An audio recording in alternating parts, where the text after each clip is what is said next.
Nice to have you today. Hello. So obviously I'm going to be interviewing you about your experience as an immigrant, and your family's experience and kind of how those have differed and have been the same. Mhm. So will you give us a little bit of an introduction, a little bit about yourself? Yes. Hi, my name is Chikamso Udonsi. I am 22. I had to think about it for a second. I'm 22 years old. I'm a poli-sci major with an emphasis in pre-law and power and justice, and I've been going to CCB for like a year and a half now. Okay, fantastic. Thank you so much. So can you tell me where your family immigrated from? We immigrated from Port Harcourt, Nigeria. Okay, and how old were you when you came to America? I was young. I was about three, yeah, about two or three, but I have memories that actually go back to like the about 3, 4 years old. So I remember a lot of it a lot. Okay, great, great. Okay, so the first question is obviously, every family has a story as to why they made the migration. So what do you know about your family's motives and reasons for coming to the United States? I know that so my dad originally he just loved to travel and he wanted to go into like business and stuff and like run his own like company and stuff. So he felt being an American citizen was he thought that would be a good thing for him to do. So he ended up going to America and he ended up finishing his bachelor's in Texas. Um, and my auntie had also moved here, so he also originally became a citizen to kind of get closer with her. The reason that I think we moved to America and stayed here, though, as opposed to my dad, who kind of came and went, was after obviously my dad gets married to my mom. They start having kids, and my brother, my oldest brother, the second oldest, his name is Yannicke. He was born with a mild cerebral palsy, and at the time growing up, they wanted to get him the best education, medical care, stuff like that, things that weren't really an option in Nigeria. So we Mhm. came here, and I believe that's why we stayed. Okay, fantastic. Okay, yeah, no, that makes absolute Mm. sense. So a lot of it was just to raise you and your brothers, correct? Yeah, basically. I feel that if Yanni hadn't been born with that slight, what's the term? Physical and mental disability. If he hadn't been born with those, then we'd probably still be in Nigeria. Okay, great, great. And you said that your dad still goes back and forth. What does that look like for your family? Yeah, so it started as my dad made a lot of money from whatever it was he was doing. I think now what he does is like well, that doesn't really matter. What he does now is that he still makes a good little bit of money, but his job was always based off the Nigerian government. And right now, I don't know how aware you or whoever's listening to this is going to be with international politics, but the current Nigerian president is not very good. He's been tanking the economy, and it's been like that for a couple years. So it got to a point where he used to come back and forth because he would go there, work for a while, then come and visit us in America, and he'd be sending money back consistently. But then, as the Nigerian government got worse and his income started to dwindle, he was able to afford to come back less and able to send less money back. So what that looked like for my family is, well, first of all, the presence of my dad dwindled a lot, obviously, and that meant that my mom kind of had to pick up the mantle. Fortunately, my mom, even though she got a lot of money from my dad, still had her own career and her own degree. She studied optometry, and so fortunately, we were able to bounce back, and I was still able to grow up and live healthily and everything. But it turned it into a very matriarchal family, actually, is what it did. Okay, yeah. So you were predominantly raised by your mother, because she's also from Nigeria. Does she ever speak about anything that she really misses about the community that she left behind in Nigeria? Definitely like the family. That was definitely, I think, the thing that like I noticed about her the most is that she definitely misses the time when like her sister was like down the street or her like cousin was like a city over. Like it's not like that down here. We have a couple like family members sprinkled out around America, but definitely nothing like back in Nigeria. It was definitely the family and community aspect that she misses the most. Okay, okay. And do you remember anything about your extended family there, or what kind of I know. Okay, so I remember a few key people. I remember that we had a live-in like nanny out there.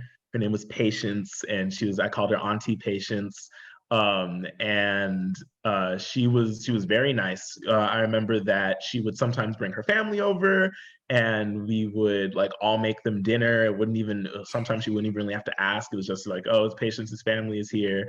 It was very much you could like walk down the street and be like, hey, like feed me please, and like they'd be like, yeah, sure, come on in. It's very community like over Mhm. there.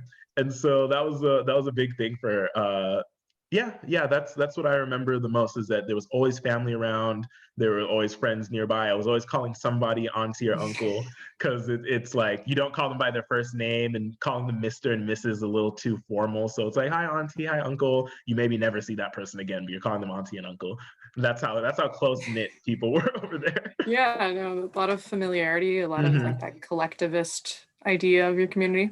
Yes, that's what Um, it is.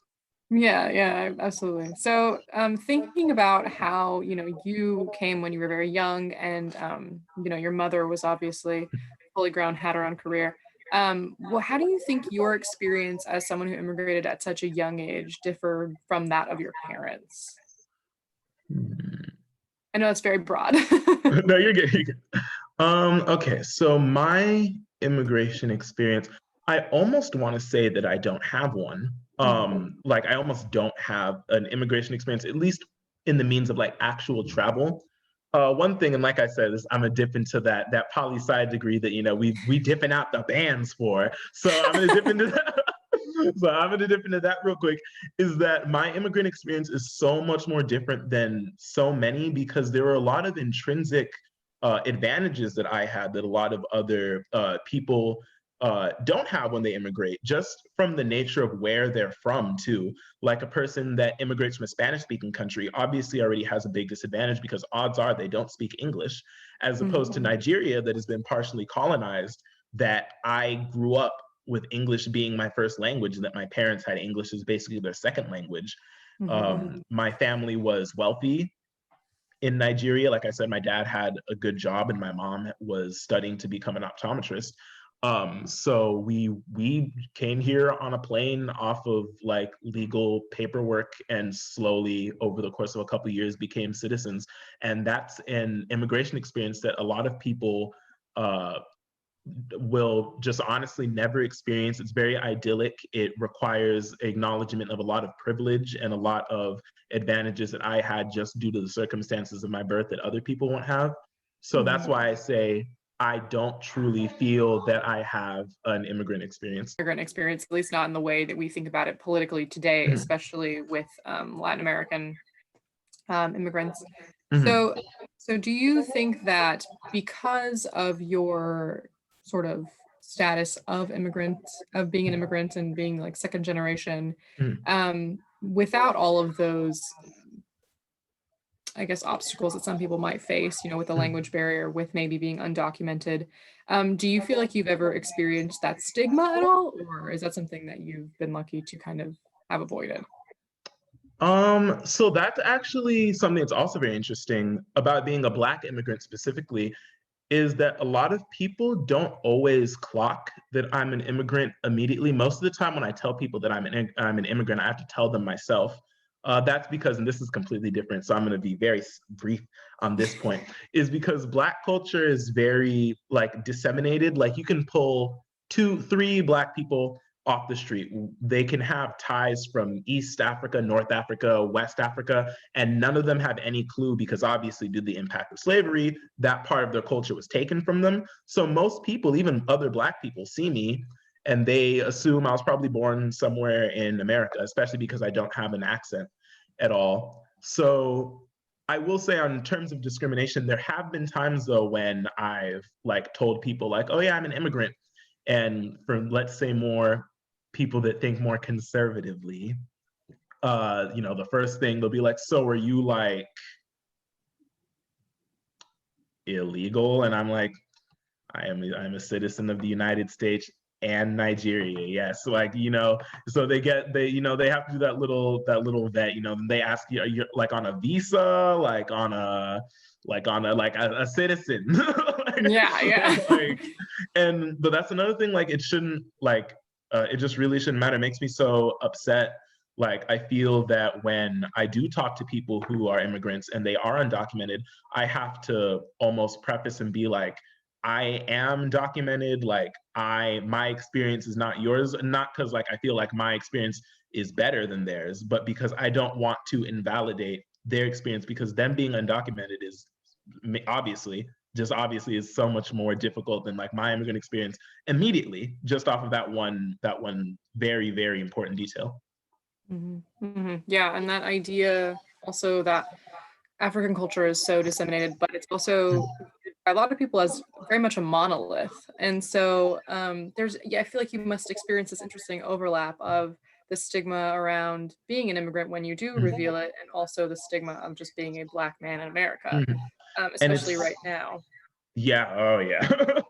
And it's so because like, you know, then there are things like NSARS that are happening in Nigeria, and then there's the regular police brutality that's happening in America, and it's like home's a mess, second home's a mess. Mm. um and yeah, even growing up too was interesting. um Informal, but I know we follow each other on Twitter, so I don't know if you saw me talking about this. But in my tweets I was talking about how growing up, you know, American culture has its own stereotypes and its own generalizations that are seen as negative, and then Nigerian culture has its own negative aspects of it too. Of course, every culture does. And so Nigerian culture is telling me you have to aspire to these certain things and these values that typical uh, American Black people don't hold. So then American Black people are looking at my Nigerian culture and they're telling me that's strange. So I don't fit in with them. And then my Nigerian culture is telling me that American Black culture is dangerous and doesn't aspire to the type of values that I should have. So now this culture is bad too. So now I'm over here and I was like, I was in the middle. I didn't know where I belonged. I rejected my culture for a while. I rejected both sides for a while, and it was rough. And only, I want to say recently, but like probably I'm 22 now, so about 3-4 years ago, I started to tap back in. I started to find myself more to become the person I am now. But I think that's something that a lot of Black immigrants don't talk about, honestly. Mhm. Okay, yeah, no, that makes a lot of sense. You're kind of placed in this odd liminal zone. And that actually segues kind of nice into my next question, because I was wanting to ask you, having these two different cultures and these two kind of opposing, like diametrical systems of values, do you think that that has, affected your perception of what success is? And do you feel like your parents' projections of their own culture, and then your culture that you've adopted here because you came here so young, how do you think that those kind of collide in terms of how you view success and how you view making it, I guess? Mhm. I would say that my perception of it is definitely different than, um, well, how do I put it? I grew up in suburbs. Even though I still, I essentially felt the presence of only one parent, so that's an aspect of it too. But I grew up in the suburbs. For the most part, had attentive parents that took care of the needs that like a kid would have.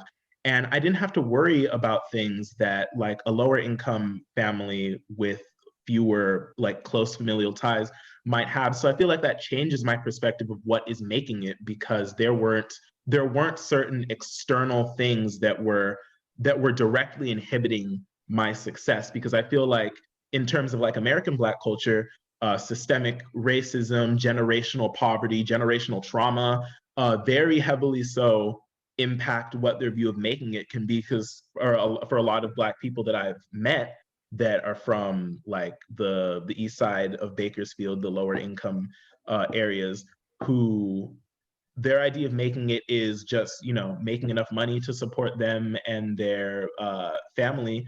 They sometimes don't aspire to college, university, which is fine if they don't aspire to college, university. I'm specifically talking about the people who it was almost not even presented as an option to them. For me, Nigerian culture incentivizes education a lot. It's very common for a Nigerian person to live with their parents until they're about 30, 40 years old, even if they're going for like a degree path that takes that long. And it's very common to, see lots of Nigerian people in like the medical field or law or stuff like that. And I think the only reason we don't see American Black people very commonly, at least in like lower income areas and just in all throughout Black culture in general, honestly, aspire to some of those types of values is because, like I said, they've just been inhibited on so many avenues that it's almost not an option for them. You have the school to prison pipeline teaching kids that school is not for them, that they are just criminals waiting to be locked up. And then you have like those same students that are being told this education isn't for them, they start to villainize it. They start to villainize education in school in and of itself. And even as a person who had these external forces, these values from Nigerian culture that were telling me that school and education and going to college was the way to make it. Like I said, those interactions with Black American culture, growing up in Bakersfield specifically, we saw the article, one of the worst places to raise your kids. I almost fell into the school to prison pipeline. I had a couple times where I had encounters with the law because I was hanging around people that maybe weren't the best influence on me, or I got confused on what my values should be.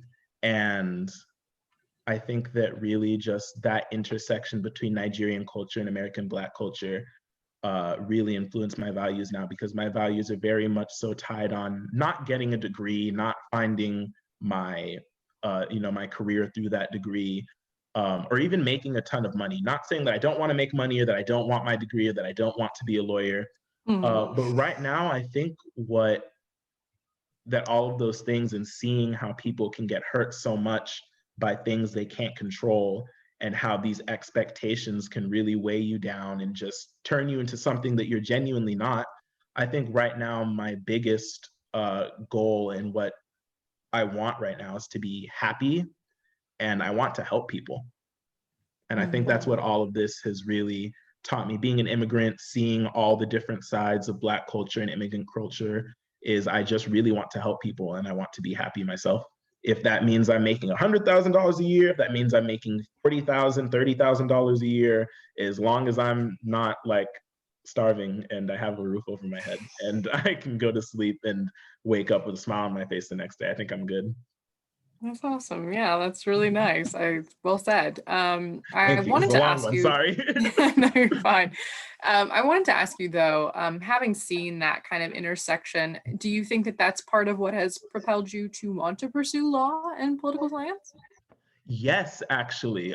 Originally, I wanted to start going into like, okay, actually, no, we need to start a little sooner than law school. We need to go to the political science part, because I used to be a business administration major, and it's kind of Okay. just a major I don't care about business. It's just a major I grabbed because I thought like, oh, I'll make good money doing business. But it was after it was honestly after Charlottesville. It was after Charlottesville, after that mass display of just racism, bigotry. I was thinking, I was like I know I live in Bakersfield, but I live, like I said, I live on the southwest side of Bakersfield. I don't see that stuff very often over here. I don't see anything like that over here. So when I first saw that, I was so young, I was very impressionable. I was still in community college. I still didn't care about school enough as much as I should have.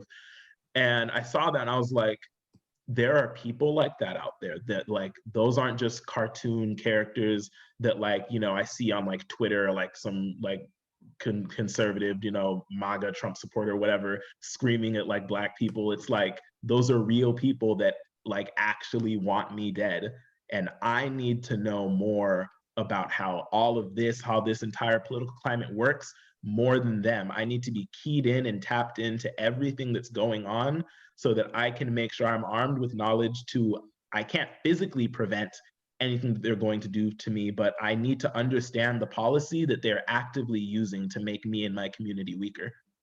And that's why I went into poli-sci originally. I was mostly interested in theory. I was mostly interested in the societal aspect of it. And then I obviously done the Nigerian part of me, my family was like, okay, but like, you need to get smart and make money. And I always love to argue, and I always love to prove my point and read. So then being an attorney was the next part. And then I was going to go into criminal justice.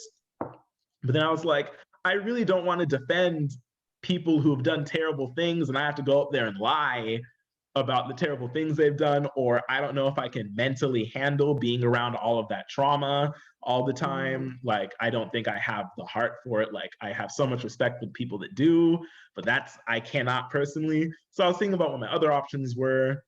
And then I actually landed on immigration law. I want to be an immigration lawyer. And that was only recently, actually, that I made this decision about maybe a year ago.